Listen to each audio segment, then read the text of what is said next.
Last की video में हमने समझ लिया था जो सेल है कोशिका वो तीन चीजों से मिलकर बना है, कोशिका द्रव्य, साइटोप्लाज्म, केंद्रक और कोशिका कला। जैसे कि आप यहाँ देख सकते हैं, फिर से केंद्रक होगा एक कोशिका में, कोशिका कला होगी जो आउटर लाइन होगी उसकी, और उसके अंदर कोशिका द्रव्य भरा रहेगा। हमने ये चीजें समझ ली थी। कोशिका द्रव्य में बहुत सारे पदार्थ थे, जैसे जिनको कोशिका के अंग कहा गया था। Mitochondria, ribosome, lysosome, endoplasmic reticulum, अंतःप्रद्रव्य जालिका। ये दो प्रकार की है, चिकनी और रूक्ष, रो और स्मूथ। जो स्मूथ होती है उस पर कोई भी राइबोसोम लगा हुआ नहीं रहता। अगर हम इसको बनाएं, ये ER मतलब अंतःप्रद्रव्य जालिका। एक चिकनी से मतलब इसके पास कोई भी राइबोसोम इस पे नहीं है, और दूसरी रो प्रकार की, तो इस पे कण टाइप रचना होती है जिसको बोलते हैं राइबोसोम। राइबोसोम उस पर लगे होते हैं, राइबोसोम। तो दो प्रकार की हो गई ER, एक तो चिकनी राइबोसोम, चिकनी एंडोप्लाज्मिक रेटिकुलम जिस पर राइबोसोम अनुपस्थित होंगे, राइबोसोम नहीं होंगे। दूसरे जिस पर राइबोसोम लगे होंगे, एंडोप्लाज्मिक रेटिकुलम।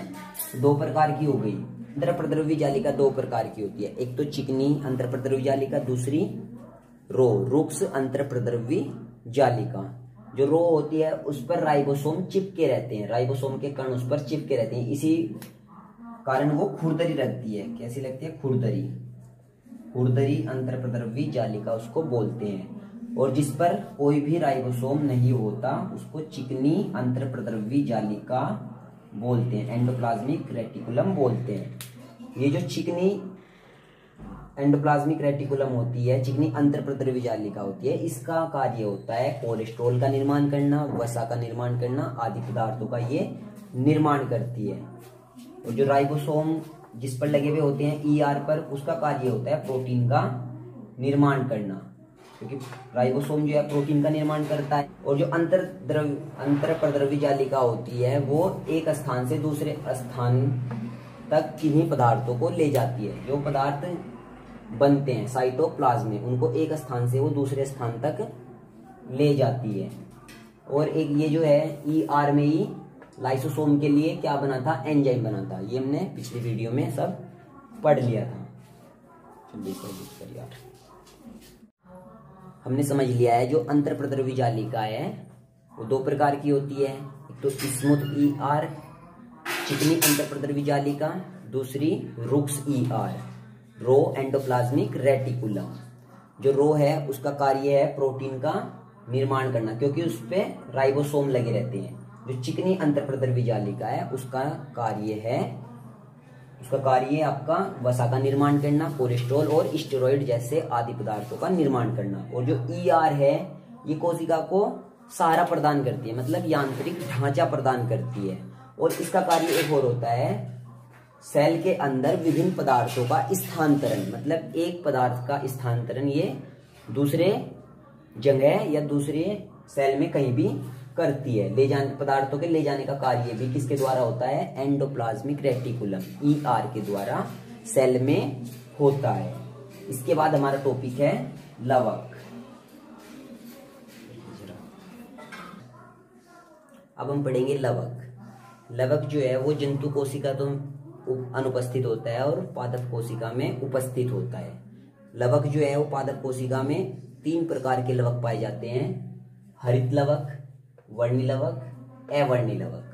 जो अवर्णी लवक है उसको रंगहीन बोलते हैं, रंगहीन लवक हो जाएगा।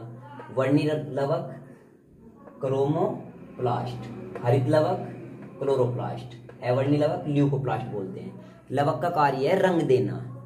लवक का कार्य मतलब रंग देना।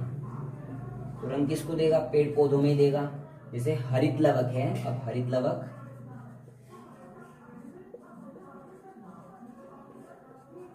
हरित से मतलब हरा, ये हरा रंग देगा। और किसको देगा?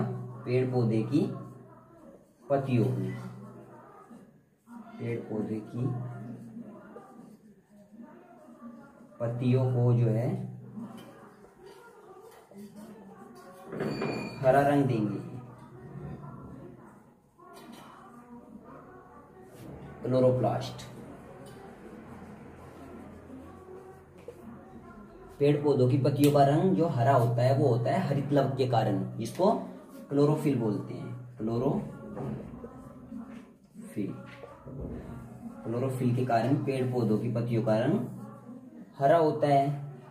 और जो ये क्लोरोफिल है यही उनका भोजन बनाने में भी निर्माण करता है। इसीलिए प्रकाश संश्लेषण की क्रिया में होती है भोजन बनाना।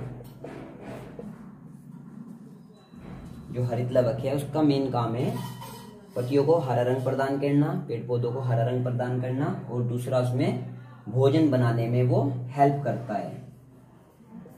पेड़ पौधे अपना भोजन, क्लोरोफिल उनमें वर्णक पाया जाता है। वर्णक मतलब पिगमेंट, जिसके कारण वो अपना भोजन बनाते हैं, और इस प्रक्रिया को बोलते हैं प्रकाश संश्लेषण। प्रकाश संश्लेषण इसको बोलते हैं जिसमें पेड़ पौधे अपना भोजन बनाते हैं। इसी कारण पेड़ पौधों को स्वपोषी कहते हैं। और प्रकाश संश्लेषण समझ लेते हैं। प्रकाश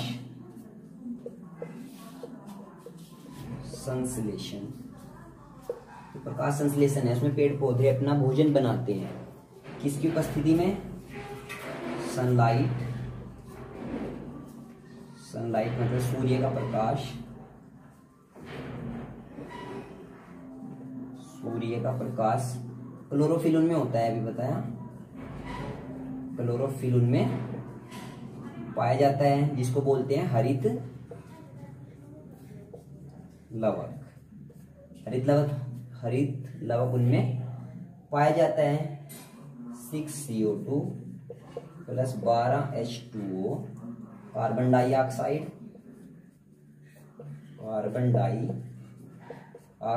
प्लस जल ग्रहण करके पेड़ पौधे जो है अपना भोजन बना देते हैं। C6H12O6 plus 6H2O plus oxygen 6H2O और 6 ऑक्सीजन के अणु जो है वो निकाल देते हैं। ये क्रिया कहलाती है प्रकाश संश्लेषण, जो किसकी उपस्थिति में होती है? सूर्य के प्रकाश की उपस्थिति में होती है। पेड़ पौधों की पत्तियों का रंग हरा होता है जिनमें हरित लवक पाया जाता है, जिसको बोलते हैं क्लोरोफिल। उसके कारण ये क्रिया होती है। ये होता है ग्लूकोज। ग्लूकोज मतलब भोजन। पेड़ पौधे अपना भोजन इस क्रिया के द्वारा बना लेते हैं। ये जो कार्बन डाइऑक्साइड है, ये जो मनुष्य या कोई भी जंतु जो है वो उत्सर्जित करता है कार्बन डाइऑक्साइड, उसको लेकर और भूमि से जल लेकर, इसमें जाइलम पाया जाता है जड़ों में, भूमि से जल लेकर वो अपना भोजन बना लेते हैं सूर्य की उपस्थिति में। किसके कारण? हरित लवक के कारण। तो हरित लवक उनका बहुत ही मेन पार्ट है, इसीलिए इसको रसोई घर बोलते हैं। रसोई घर। तो जो हरित लवक है, हरित लवक को पेड़ पौधों का रसोई घर बोलते हैं, क्योंकि इसमें भोजन बनता है। जब भोजन बनता है तो उसको जाहिर सी बात है रसोई घर ही बोलेंगे। तो जो हरित लवक है उसका कार्य है पेड़ पौधों को हरा रंग प्रदान करना, उनकी पत्तियों को, और भोजन का निर्माण करना, जिस प्रक्रिया को कहेंगे प्रकाश संश्लेषण। अब समझते हैं वर्णी लवक। वर्णी मतलब रंग, अर्थात वही लवक का कार्य रंग देना है। ये वर्ण देगा। अब ये किसको रंग देगा? ये रंगीन होते हैं और पौधों के रंगीन भागों में पाए जाते हैं। जो पौधे के रंगीन भाग होते हैं, जैसे उसकी पखड़ियां, पंखुड़ियां, पुष्पों की पंखुड़ियां, उनमें ये पाए जाएंगे। जैसे लाल, पीला, गुलाबी आप देखते हैं गुलाब में, पीला आप कनेर में देखते हैं, और लाल पुष्प आप देखते हैं। तो उन सब में कौन सा लवक पाया जाएगा? वर्णी लवक। ठीक है। इसका काम क्या है? पेड़ पौधों को रंगीन बनाना, उनको रंगीन या रंग प्रदान करना, क्योंकि उनमें एक क्रिया होती है कीट परागण।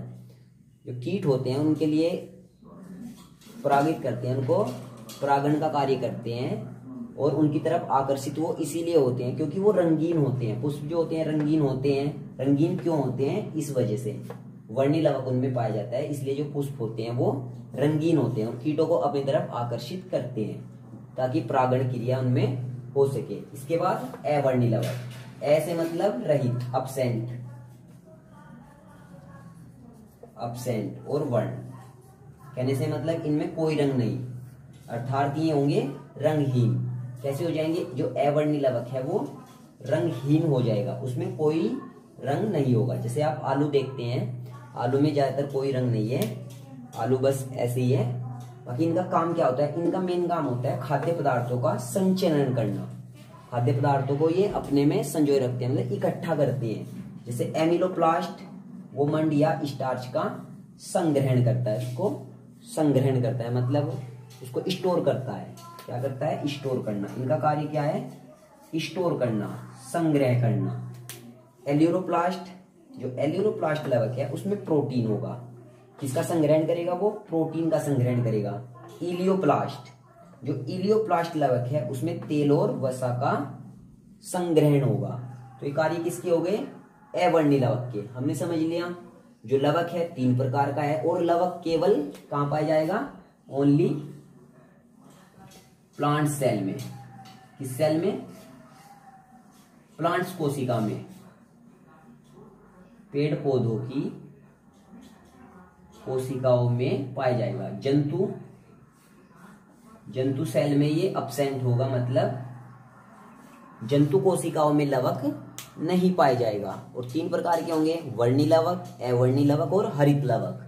हरित लवक इसमें मेन इसलिए होता है क्योंकि ये भोजन बनाने का कार्य करता है पेड़ पौधों के लिए। ठीक है, अब समझते हैं ये जो लवक है एक दूसरे में कन्वर्ट हो सकते हैं, मतलब एक दूसरे में इनका रूपांतरित हो सकते हैं। जैसे टमाटर है, पहले हरा होता है, बाद में उसका रंग लाल हो जाता है। तो टमाटर का जो हरा रंग है वो किसके कारण होगा? हरित लवक के कारण होगा। और बाद में वो जो है लाल हो जाएगा, किसके कारण हो जाएगा? वर्णी लवक के कारण। मतलब क्लोरोप्लास्ट का चेंज किस में हो जाएगा? क्रोमोप्लास्ट में। वर्णी लवक में उसका जो है चेंज हो जाएगा, मतलब उसका रूपांतरण वर्णी लवक में हो जाएगा। ऐसे ही आप आलू अगर कोई भाग जमीन के बाहर है, भूमि के बाहर है तो हरा दिखाई देगा। जो आलू है वो हरा दिखाई देगा, पर जैसे वो उसके अंदर जाएगा तो जमीन के अंदर कैसा हो जाएगा? वो उसमें कोई रंग नहीं रहेगा। क्यों? क्योंकि हरा रंग किसके कारण था? हरित लवक के कारण आलू में, जब वो बाहर था। जब जमीन के अंदर चले गया तो आलू में कोई रंग नहीं, अवर्णी लवक हो गया। तो अवर्णी लवक हो गया तो इसीलिए आलू का कोई रंग नहीं हुआ। और अवर्णी लवक हमने अभी पढ़ा था कि इसमें एमिलोप्लास्ट या एलियोप्लास्ट या फिर इलियोप्लास्ट मंड स्टार्च इसमें संग्रहण होता है। जो अवर्णी लवक होते हैं उनका कार्य है भोजन को इकट्ठा करना, संग्रहण करना। अब हम समझते हैं कोशिका का मेन या मुख्य, जिसमें होता है केंद्रक। केंद्रक जो है इसका मुख्य पार्ट है। केंद्रक जो है खोज किसने की थी? Robert brown. कब की थी? 1831। केंद्रक की खोज रॉबर्ट ब्राउन ने 1831 में की थी। जो केंद्रक होता है वो 4 चीजों से मिलकर बना हुआ होता है। अब कौन कौन सी हैं वो 4 चीजें? एक तो केंद्रक कला, जो केंद्रक के बाहर होगी। जैसे कोशिका में कोशिका कला थी, सबसे बाहरी आवरण था उसका, या केंद्रक इसको आवरण भी कह देंगे। क्या कह देंगे इसको? केंद्रक आवरण। मतलब जिसने केंद्रक के अंदर जो सामान है उसको ढक रखा है या फिर उसको कवर किया हुआ है, उस चीज को क्या बोलेंगे? आवरण या फिर केंद्रक कला। दूसरी चीज इसमें केंद्रिका और केंद्रक द्रव्य, और चौथी चीज इसमें क्रोमेटीन। अब समझते हैं इनका मेन वर्क क्या होते हैं। जो केंद्रक कला है वो बनी हुई किसकी होती है? वो बनी हुई होती है प्रोटीन और वसा। जो केंद्रक कला है प्रोटीन और वसा से मिलकर बनी हुई होती है। और ये दोहरी झिल्ली होती है, डबल लेयर दोहरी झिल्ली होती है, डबल लेयर। ठीक है, एक लेयर ये, एक लेयर ये, दोहरी लेयर होती है, मतलब डबल झिल्ली ये होती है। दूसरा इसमें केंद्रक द्रव्य, आप देखते हैं केंद्रक के अंदर केंद्रक द्रव्य भरा रहता है, केंद्रक के अंदर केंद्रक द्रव्य भरा रहता है जिसमें क्रोमेटिन तंतु पाया जाएगा। तीसरी चीज इसकी मेन जो वर्क है क्या है, केंद्रिका। केंद्रिका क्या कार्य करती है, राइबोसोम का निर्माण करती है। और राइबोसोम क्या काम करता है, राइबोसोम प्रोटीन का निर्माण करता है। इसलिए केंद्रिका को राइबोसोम उत्पादन की मशीन बोलते हैं। मतलब क्या है, ये राइबोसोम का उत्पादन कहाँ होता है, केंद्रिका में होता है। इसीलिए ये इसकी फैक्ट्री हो जाएगी। केंद्रिका को राइबोसोम की फैक्ट्री या राइबोसोम बनाने की मशीन कहते हैं। और इसमें क्या पाए जाते हैं, प्रोटीन, आरएनए और डीएनए। आरएनए डीएनए इसमें पाए जाते हैं केंद्रिका में। प्रोटीन, आरएनए, आरएनए से मतलब राइबोन्यूक्लिक अम्ल, डीएनए से मतलब डीऑक्सी राइबोन्यूक्लिक अम्ल होता है, जो गुणसूत्र का कार्य करते हैं। मतलब एक पीढ़ी के लक्षणों को दूसरी पीढ़ी में ले जाने का कार्य करते हैं। जो डीएनए होता है वो एक आनुवांशिक पदार्थ है। अब इसमें क्रोमेटिन तंतु एक जाल सा फैला रहता है इसमें, जिसको बोलते हैं क्रोमेटिन तंतु। इनमें क्या होता है, इनमें डीएनए और हिस्टोन प्रोटीन पाए जाते हैं या आरएनए पाए जाते हैं। ये न्यूक्लियो प्रोटीन है। क्या है ये, न्यूक्लियो प्रोटीन। न्यूक्लियो प्रोटीन है। और गुणसूत्र बोलते हैं इनको, क्या बोलते हैं, गुणसूत्र। अब गुणसूत्र का कार्य क्या है, एक पीढ़ी के लक्षणों को दूसरी पीढ़ी में ले जाना। जो मैन है मनुष्य में 46 क्रोमोसोम गुणसूत्र, 46 गुणसूत्र होते हैं। मनुष्य में कितने गुणसूत्र होते हैं, 46, 23 जोड़ों में होते हैं। 23 जोड़ी गुणसूत्र मनुष्य में पाए जाते हैं, चाहे वो मेल हो या फीमेल, दोनों में 46 गुणसूत्र होंगे। अब समझते हैं केंद्रक का कार्य क्या है। केंद्रक के 3 मेन कार्य हैं। एक तो कोशिका के सभी कार्यों को नियंत्रित करता है, एक पीढ़ी के लक्षणों को दूसरी पीढ़ी में ले जाने का कार्य करता है, और तीसरा इसका जो मेन वर्क है वो ये है कि कोशिका विभाजन में सहायता करता है और नियंत्रण करता है। कोशिका विभाजन में ये नियंत्रण ठीक प्रकार से होगी, कोशिका का जो विभाजन होना है वो ठीक प्रकार से उसमें ये कार्य करता है, मतलब नियंत्रण करता है। अब ये कोशिका विभाजन क्या है इसको समझते हैं। हमने समझ लिया है केंद्रक क्या कार्य करता है। केंद्रक कोशिका विभाजन का नियंत्रण करता है कि कोशिका विभाजन ठीक प्रकार से हो। तो कोशिका विभाजन 2 प्रकार का होता है, एक तो समसूत्री विभाजन, दूसरा अर्धसूत्री विभाजन। सम मतलब समान, सूत्र से मतलब गुणसूत्र, विभाजन से मतलब उनका बंटवारा। अर्थात जो समसूत्री विभाजन है उसमें गुणसूत्रों का बंटवारा जो है वो बिल्कुल समान रूप से होगा। हम समझते हैं कैसे। अगर ये एक सेल है हमारे पास 2n, कहने से मतलब है इसमें गुणसूत्रों की संख्या कितनी है, 2n है। तो जब इसमें दूसरी सेल बनेगी तो इनमें भी गुणसूत्र कितने होंगे, 2n ही होंगे। जब इनसे आगे विभाजन होगा, नई सेलें बनेंगी, नई कोशिकाएं बनेंगी, तो उनमें भी गुणसूत्रों की संख्या कितनी होगी, वो 2n ही होगी। गुणसूत्र की संख्या समान अपनी मात्र कोशिका की, ये बोलते हैं इसको मात्र सेल। मात्र सेल मतलब मदर सेल, मदर सेल। और ये है संतति, संतति सेल। संतति सेल मतलब डॉटर कोशिकाएं। तो हम यहाँ देख रहे हैं कि इसमें 2n गुणसूत्र हैं। यहाँ भी जब इनमें विभाजन हुआ, इनका बंटवारा हुआ, तो इन दोनों सेलों में भी 2n ही गुणसूत्र हैं। और लास्ट में इधर भी फिर 2n, अर्थात इसमें बंटवारा जो है समान प्रकार से हो रहा है। तो ये विभाजन हो गया समसूत्री विभाजन। सूत्र से मतलब गुणसूत्र और विभाजन से मतलब उनका बंटवारा, अर्थात गुणसूत्रों का समान रूप से बंटवारा। और ये कहाँ होता है, ये होता है केवल दैहिक कोशिकाओं में या कायिक कोशिकाओं में। अब ये कायिक कोशिकाएं क्या होती हैं, कायिक कोशिकाएं जनक कोशिकाओं को छोड़कर बाकी सारी कायिक कोशिकाएं होती हैं। क्योंकि हम देखते हैं कि वृद्धि होती रहती है कोशिकाएं, जैसे कोई शरीर है उसमें वृद्धि होती रहती है। अब वृद्धि क्यों होती है, कोशिका विभाजन के कारण। कोशिका विभाजन कोशिका विभाजन के कारण शरीर में वृद्धि होती है।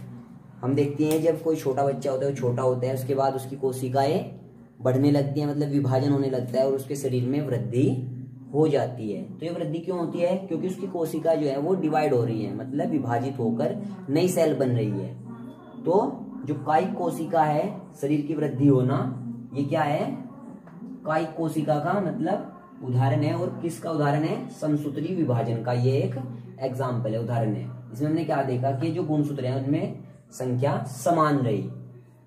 अब दूसरा विभाजन अर्धसूत्री विभाजन, ये कहाँ होगा? ये होगा जनन कोशिकाओं में, जनन कोशिकाओं में, जहां से युग्मक बनेंगे। क्या बनेंगे? युग्मक, युग्मक बनेंगे। और युग्मक दो होते हैं, एक तो नर युग्मक और दूसरा मादा युग्मक।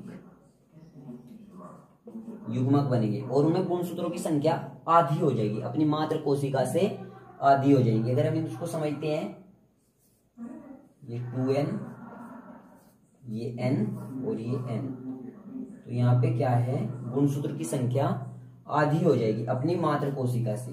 इनकी मात्र सेल थी, मात्र कोशिका, ये डॉटर सेल मतलब संतति,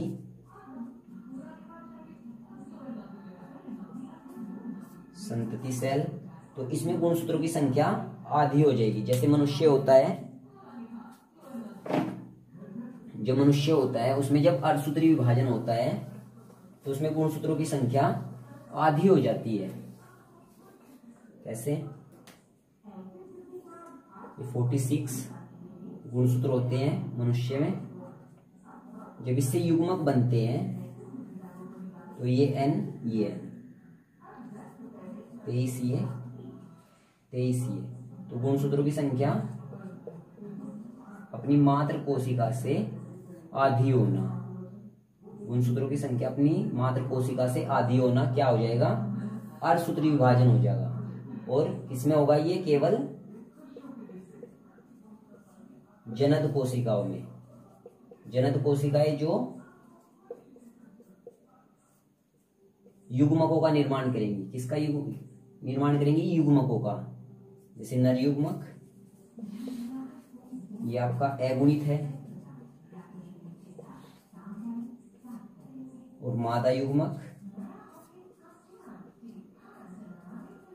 ये भी अगुणित है। अगुणित से मतलब उसमें केवल अपनी मात्र कोशिका से आधे गुणसूत्र हैं। ये अगर हम बात करें